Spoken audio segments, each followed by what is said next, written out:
guys, welcome back to my channel. Today I'm excited to be showing you a what I eat in a week type video where I'm gonna show you some really yummy recipes that are kind of healthy, really easy to make, and I would love if you guys would try them because they are some of my favorite recipes. I apologize in advance for the strange lights. It is just golden hour and my blinds are striped. My New Year's resolution this year was to cook more, and I love cooking. Honestly, like recently this has just become a hobby of mine. I'll just find cool recipes on like Instagram or TikTok or anything that looks good to me. My mom will send me recipes and I will try them out if it doesn't look too hard. So if I can do it, you can do it, I promise. So I'm going to be showing you a little bit of a step-by-step process for me of these recipes. They're going to be linked below, like the websites that I pulled the recipes from, as well as I'm going to add time cards so that you can click through each recipe if one doesn't sound good to you. One has sun-dried tomatoes, so if you don't like sun-dried tomatoes, don't watch that. However, I don't like sun-dried tomatoes and I love this recipe. So I really encourage you to try it. It's actually gonna be my favorite recipe in this video. But yeah, I just figured I'd let you guys click around, try the recipes, and hopefully I do a good job of showing you the ways that I make them. I'm gonna give you some tips and tricks as well. So before we jump into this video, do not forget to subscribe to my channel if you are not subscribed already. I do a lot of college and lifestyle videos. I'm currently a senior in college and I do content that someone has to do with that. So if you're interested, do not forget to hit the subscribe button and the like button on your way out. If you also want, you can check me out on Instagram where I very often post my cooking creations on my story. I recently started a food highlight, and so if you want to see that, do not forget to check out my Instagram as well. But let us jump into this video before the lighting gets any more weird. And we're gonna get started with our first recipe. Let's go. Okay, so I started off Sunday by kind of meal prepping for the week. So I wanted to make little easy egg bite muffins. They're honestly so easy to make, and it was really nice because I could just grab one on my way out the door for work. So all I did was crack a few eggs in a bowl. I oiled down a muffin pan and kind of prepped it to pour the egg mixture inside. I did 4 eggs and then I just whisked the eggs pretty good, just kind of like how you do a scrambled egg. And then over heat, I just heated up this little tomato trinity thing I got from Publix. So there's tomatoes, onions, and green peppers. You can honestly do whatever you want. I also added spinach just because I wanted them to be packed with vitamins and nutrients and it'd be a really good, easy, healthy snack for me before I went to work. You could literally do any kind of pepper. You could do no pepper. You could do more of something. It's honestly up to you and what you like to put in your egg bites. I also recommend putting some kind of meat inside, like pieces of ham. I'm probably gonna do that next time. I just didn't have ham this time, so I made it more of a vegetarian egg bite. But I'm just sauteing all of the vegetables, adding a little bit of garlic, a little bit of salt and pepper, and just kind of stirring this around until they get nice and sauteed. Then in the egg mixture, I added a little bit of parsley, the salt and pepper, and then cheese. And I use cheddar cheese just because that's my favorite cheese to put inside of eggs. I'm just whisking that around, and then once it's nice and stirred, I added the rest of my veggies and stirred that pretty well too, just so that it would be evened out when I poured it into the egg pan. Sorry, not the egg pan, the muffin pan. And then I'm just taking a little scooper and scooping them into the pan. I oiled my pan pretty well so that they wouldn't stick, but I didn't have any issues with getting them out of the pan after they cooked, so this is just what worked for me. I also only made 6 this week because I just wanted to try them and see how they came out, so I didn't fill the full thing, but if you wanted to, you could just add more eggs, probably like 2 more, and some more veggies. So I'm just popping that in the oven for about 15 minutes, I believe. This is me showing off my burn from last week that I got. Yes, there's my 16-minute alarm, and this is how they came out. They were so good, so yummy, and really easy. Just a really easy snack to take with me out the door on your way to class or to work.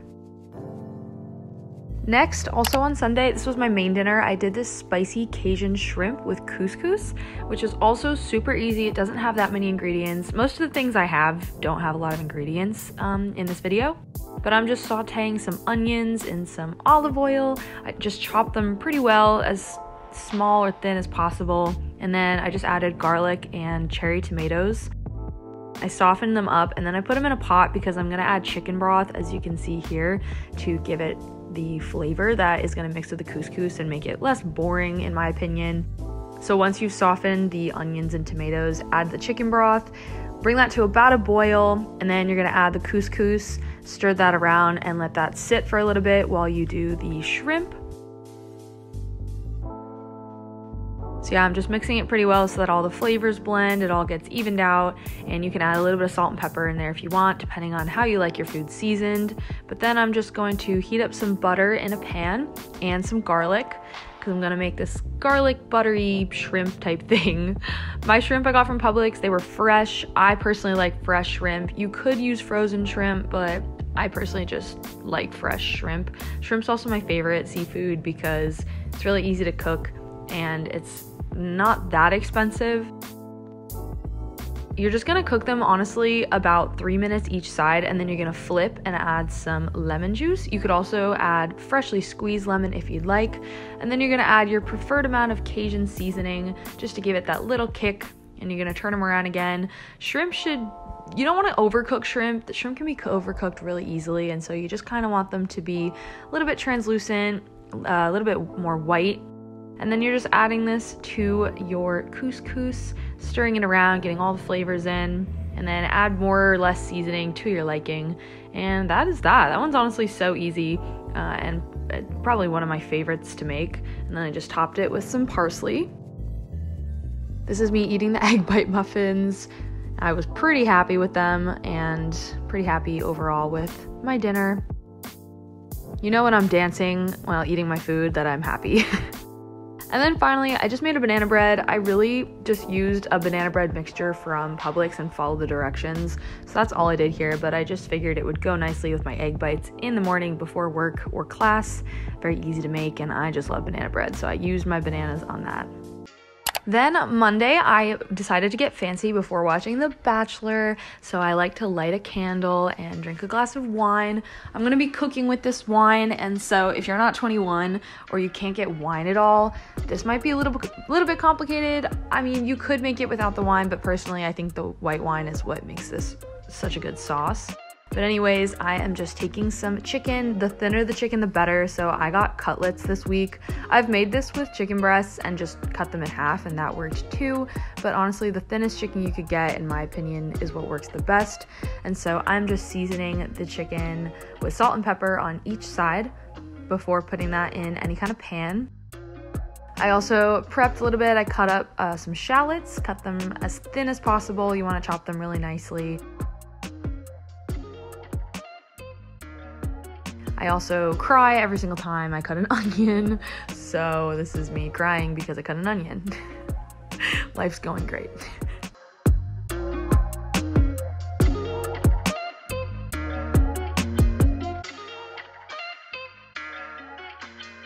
So I like to use angel hair pasta for this dish because it's nice and thin, and so just heat up your pasta on the side, cook some pasta, and then you're gonna cook your chicken in some of the sun-dried tomato juice, I guess, from the sun-dried tomato container thing.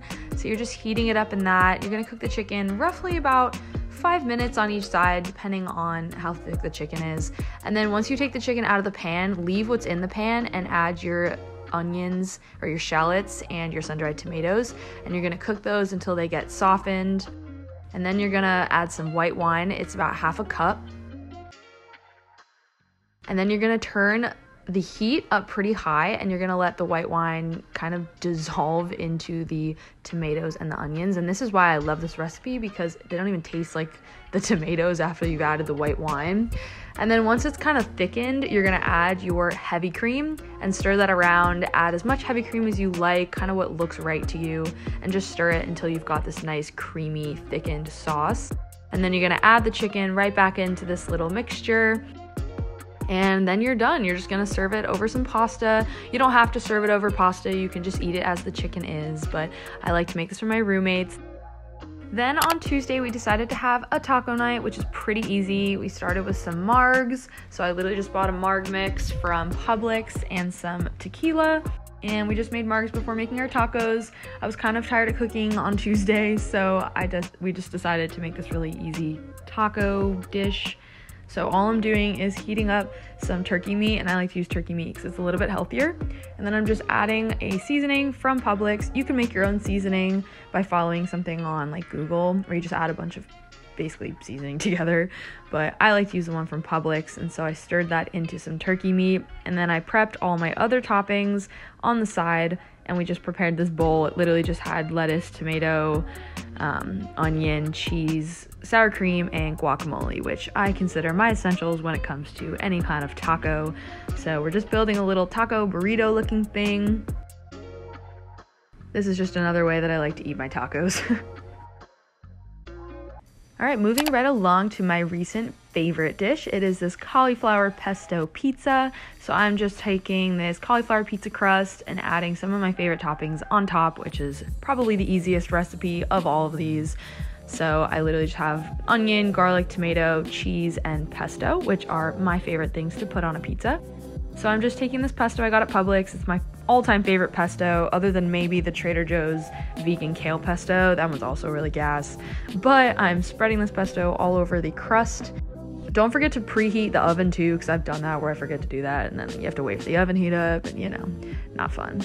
But so I got a little bit lazy. Normally I would put fresh onions on top, but I was tired and just put onion powder. And then I put my mozzarella, and I ended up using the diced tomatoes from the taco night, because my cherry tomatoes weren't looking the greatest. Not entirely sure why, but it's okay. You make do with what you got. So I'm putting ricotta on because ricotta is my all-time favorite pizza topping. It makes it superior. And then I added just a little bit of olive oil and garlic to kind of season.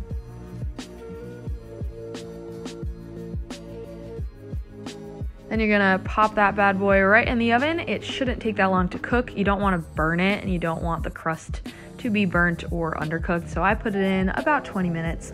Comes out looking like this. She is beautiful and one of my favorite recipes to make because it is so easy. I also could not find my pizza cutter, so enjoy me attempting to cut the pizza with a knife.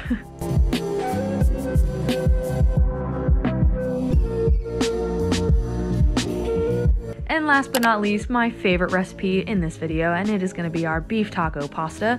I found this off of this Instagrammer. She made this recipe and I saw it and knew I had to make it, and it is really easy. So all I'm doing is heating up some onion in some olive oil on a pan. That's usually the starter for most recipes, just heating up onions. And then I'm going to add my ground beef into the pan. My ground beef was frozen, so I kind of had to dig at it to break it apart a little bit, so it took me a bit longer, but you're just cooking the ground beef inside of the olive oil and onions. Then once it looks pretty cooked, you're gonna add your seasoning. This time I used my Trader Joe's seasoning to mix things up.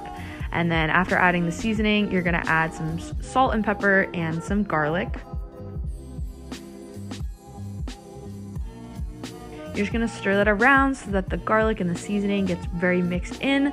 And also, before you do this, I probably should have mentioned this, but make your pasta so that you can use the pasta water, because then you're gonna put about 2 cups of pasta water and tomato sauce into the mixture. And this is what's gonna give it that sauce consistency. So while you're heating up the pasta, you're gonna need some of that pasta water. So save that so you can make it into a sauce. It's gonna look something like this. And then you're just gonna turn the heat up a bit and let it simmer so that all the flavors blend together very nicely. And then I used little taco shell pasta looking things because they look like mini tacos. I also realized that this pan is very small, and so this was a bit of a struggle because I ran out of room. But I'm a college student and don't have that many good cooking utensils in my kitchen, so we're making do. But then you're gonna add cheese to top it all off. The cheese is gonna blend really nicely and give it that gooey consistency. I hate using the word gooey, but you know, that's the word to describe it. So you're gonna mix it all together, hopefully in a pan that is bigger than this one, because this one took me a little bit to stir. But once it's all done, it's gonna look like this. It's gonna taste like heaven, and it's my favorite thing to make. I realize the serving is pretty big, but I usually make it for my friends and they love this recipe.